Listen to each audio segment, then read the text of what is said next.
Team India మాజీ cricketer మన తెలుగు వ్యక్తి అంబటి రాయుడుకి సంబంధించి ఆసక్తికరమైన విషయం తెలుస్తోంది. ఆయన త్వరలోనే భారతీయ జనతా పార్టీలో అధికారికంగా చేరనున్నట్లుగా సమాచారం. అందుకు కారణం ఆయన చేసిన వ్యాఖ్యలే. విశాఖపట్నంలో ఇటీవల అఖిల భారత విద్యార్థి పరిషత్ మహాసభల్లో అంబటి రాయుడు అతిథిగా పాల్గొన్నారు.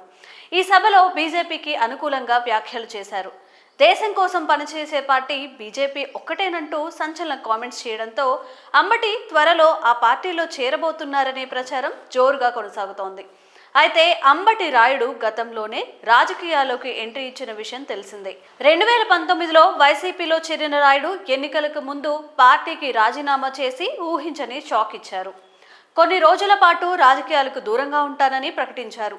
ఆ తర్వాత జనసేన పార్టీలో చేరుతున్నట్లు ప్రచారం కూడా జరిగింది. ఏపీ అసెంబ్లీ ఎన్నికల కంటే ముందు జనసేన అధినేత పవన్ కళ్యాణ్తో కలిసి ఆయన ఓ ప్రచార కార్యక్రమంలో కూడా పాల్గొన్నారు. కానీ తాజాగా బీజేపీకి సపోర్ట్గా మాట్లాడడంతో మళ్లీ రాజకీయాల్లోకి వస్తారని జోరుగా ప్రచారం సాగుతోంది.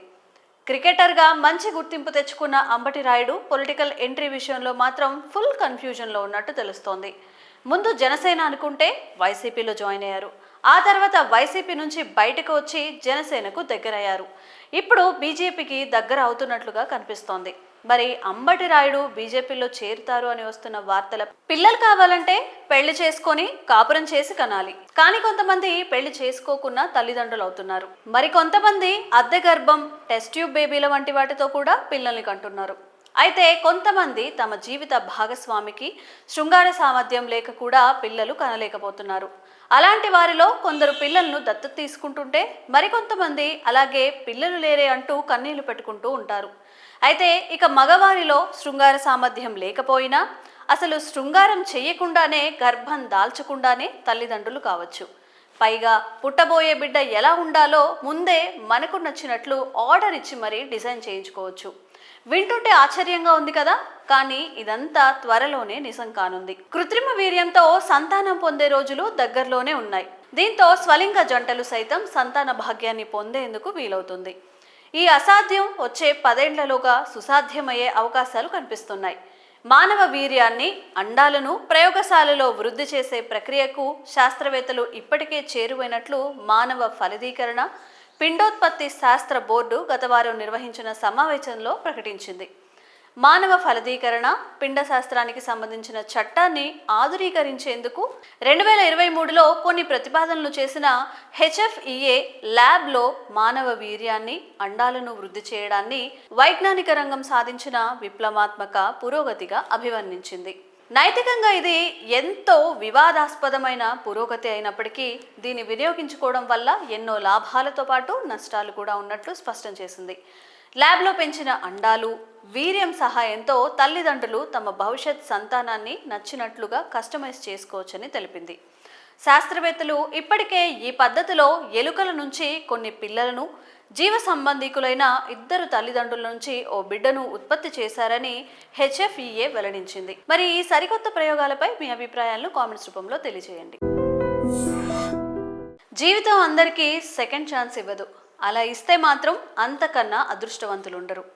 కానీ ఓ మహిళ మాత్రం ఆ అవకాశాన్ని కూడా వృధా చేసుకొని ఇప్పుడు చట్టం ముందు దోషిలా నిలబడింది. అయ్యో పాపం అనిపించుకోవాల్సిన స్థితి నుంచి ఛీ ఇదేం పని అని చీదరించుకునే అంత స్థితికి దిగజారిపోయింది. వివరాల్లోకి వెళ్తే గొందిన సత్య, దినేష్ తల్లి కొడుకులు. వీరు ఎంవిపి కాలనీ సెక్టార్ 6లో నివాసం ఉంటున్నారు. సత్య భర్త ఏయూలో ఉద్యోగి. కొంతకాలం క్రితం ఆయన మృతి చెందగా ఆ ఉద్యోగం ఆమెకిచ్చారు. అప్పటి నుంచి సత్య అసిస్టెంట్ లైబ్రేరియన్గా విధులు నిర్వహిస్తోంది. ఇక కొమ్మోజు శివకుమార్, అతని సోదరుడు రోహిత్ కుమార్లు ఓ ప్రైవేట్ కంపెనీలో పనిచేస్తున్నారు. వీరికి సత్య కొడుకు దినేష్ పరిచయం అయ్యాడు. ఈ క్రమంలో తన తల్లి ఏయూలో ఉద్యోగి అని, ఇప్పటికే పలువురికి ఉద్యోగాలు ఇప్పించిందని నమ్మపలికాడు. పైగా ఇంటికి తీసుకువెళ్లి తల్లిని పరిచయం కూడా చేశాడు. ఏయూలో అసిస్టెంట్ లైబ్రేరియన్గా పనిచేస్తున్న గుర్తింపు కార్డుని కూడా శివకుమార్ రోహిత్లకు చూపించడంతో నమ్మకం కుదిరింది. ఏయూలో ఉద్యోగం కోసం ఒక్కొక్కరు 15 లక్షలు చెల్లించాలని చెప్పడంతో అన్నదమ్ములిద్దరూ అంగీకరించారు.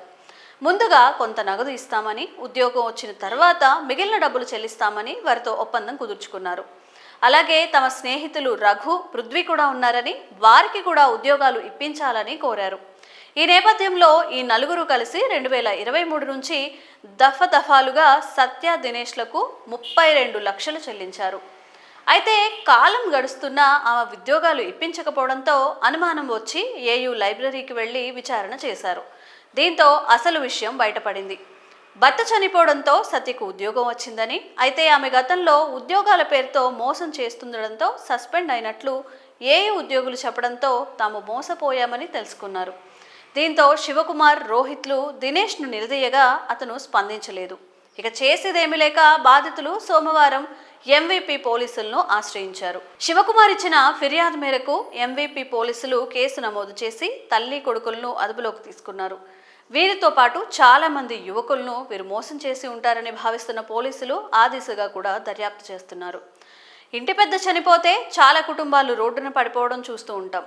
కానీ భర్త ఉద్యోగం భార్యకి వచ్చేలా చేసి సత్యకి దేవుడు సెకండ్ ఛాన్స్ ఇచ్చాడు. కానీ సత్య మాత్రం డబ్బు ఆశతో తాను చెడిపోవడమే కాకుండా కొడుకు జీవితాన్ని నాశనం చేసింది. మరి నిరుద్యోగులకు మాయమాటలు చెప్పి లక్షల్లో డబ్బు కాజేసిన ఈ అమ్మ కొడుకుకి ఏ శిక్ష విధించాలి? మీ అభిప్రాయాల్ని కామెంట్స్ రూపంలో తెలియజేయండి.